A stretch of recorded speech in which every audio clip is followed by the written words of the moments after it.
പക്ഷെ എനിക്ക് തോന്നുന്നു സാറിന് എല്ലാ പ്രായത്തിലുള്ള ആൾക്കാരോടും ഫ്രണ്ട്ഷിപ്പ് ഉണ്ട്. അതെങ്ങനെ സാധിക്കുന്നു? എല്ലാ പ്രായത്തിലുള്ള ആളുകൾക്ക് സിനിമ ഇഷ്ടമാണല്ലോ.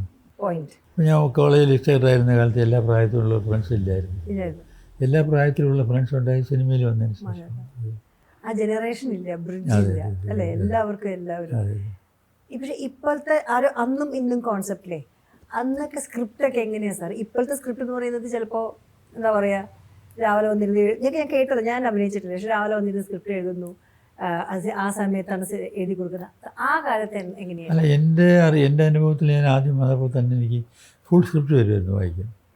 ചെറിയ റോളാണ് അഭിനയിക്കുന്നതെങ്കിലും സ്ക്രിപ്റ്റ് വായിക്കുമായിരുന്നു. സ്ക്രിപ്റ്റ് മാതിരി തന്നെയാണ് ഒരു ഫ്രെയിം.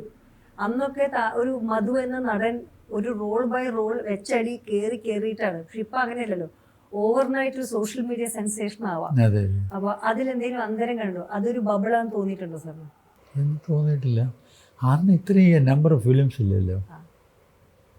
ഞാൻ വരുമ്പോൾ ഒരു വർഷം 5-6 പടമൊക്കെ ഉള്ളൂ മലയാളത്തിൽ. 6-60 60 അങ്ങനെ.